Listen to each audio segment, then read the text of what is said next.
नमस्कार. सूर्य संवेदना पुष्पे दीप्ती कारुण्य गंधने लब्ध्वा शुभम वर्षेस्मिन् कुर्यात सर्वस्य मंगल.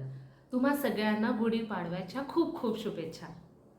आता आपण जे हे सुभाषित बघितलं त्याचा अर्थ हाच आहे की सूर्याच्या स्पेसिफिकली उगवत्या सूर्याच्या तेजस्वी किरणांनी आपल्या मनातली सकारात्मकता आणि एकाग्रता वाढवून आपण दृढ निश्चय आणि संकल्प करू आणि तो संकल्प पूर्ण करण्यासाठी ह्या नवी वर्षामध्ये सतत सचोटीचे प्रयत्न आणि ह्या संकल्पासाठी, ह्या एकाग्रतेसाठी आणि ह्या सकारात्मकतेसाठीच आपण दरवर्षी गुढी उभारतो. पण तुम्हाला माहिती आहे, ह्या गुढीचे वास्तूसाठी किंवा वास्तुशास्त्रामध्ये पण महत्त्व आहे. ही गुढी उभारण्याने वास्तूमधील पण सकारात्मकता वाढत असते. आपण ह्या व्हिडिओमध्ये ह्या वास्तूविषयी सकारात्मकतेचा आणि गुढी उभारण्याचा संदर्भ लावूया. तेव्हा सर्वप्रथम आपण बघूया की गुढी उभारताना कुठले कुठले साहित्य आपल्याला लागते आणि ह्या साहित्याचा आणि वास्तूचा काय संबंध आहे.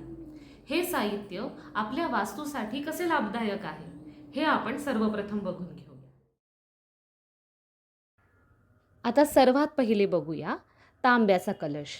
आता हा तांब्याचा कलश तुम्हाला तर माहीत असेल की गुढीच्या सर्वात वरती उपड्या पद्धतीने म्हणजे अपसाईड डाऊन पद्धतीने ठेवलेला असतो.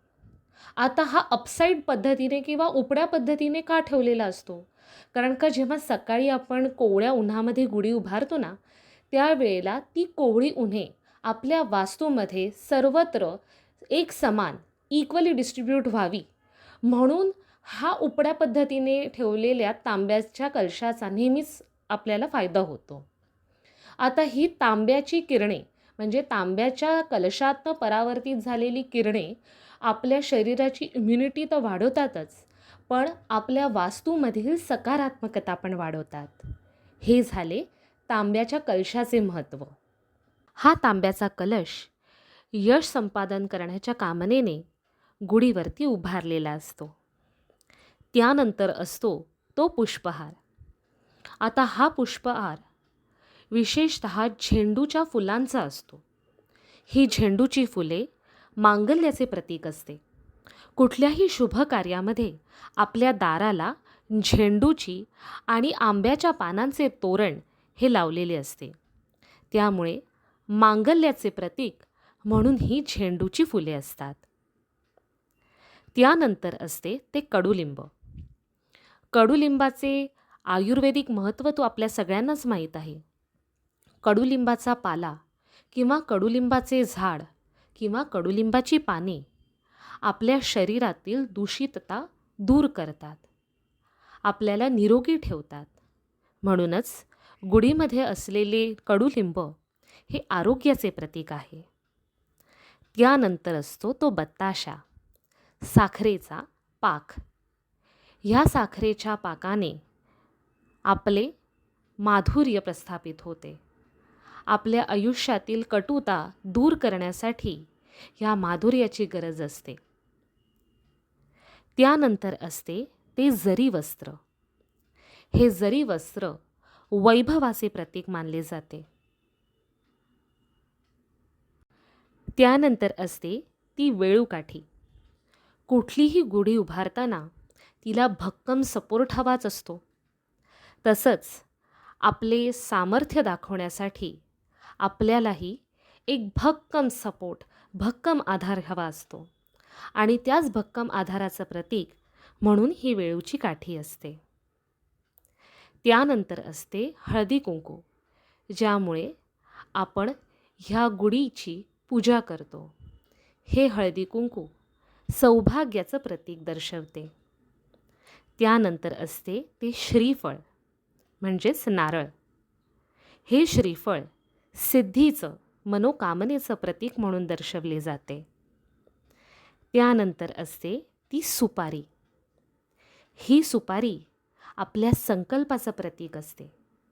ही सुपारी आपण गुढीपुढे ठेवून मनोमनी एक संकल्प निश्चित करायचा असतो आणि हा संकल्प पूर्ण करण्यासाठी आपण वर्षभर चिकाटीने मेहनत करायची असते. त्यानंतर असतो तो म्हणजे पाठ किंवा चौरंग.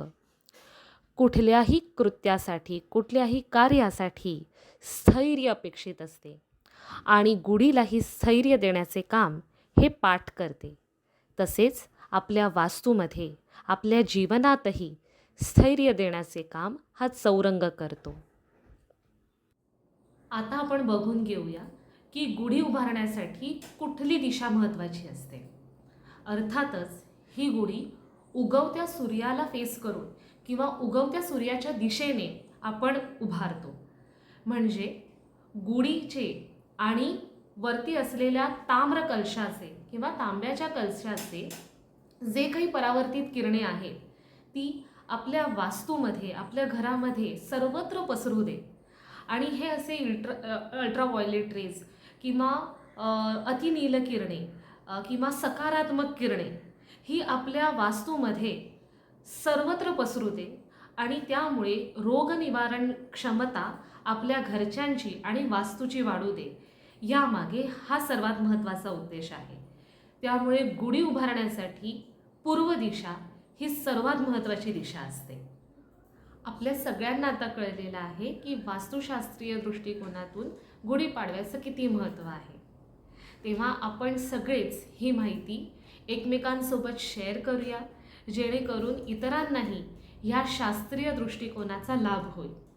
तेव्हा एक नवीन संकल्पना घेऊन आपण सगळेच यावर्षी गुढी चैतन्याची उभारूया. तुम्हालाही काही गुढीपाडव्याच्या संदर्भात, वास्तुशास्त्राच्या संदर्भात जर काही समस्या असतील, डाऊट्स असतील तर नक्की आमच्या कमेंट बॉक्समध्ये कळवा. होऊ दे शुभ नववर्षाची सुरुवात, इति वास्तु उवाच.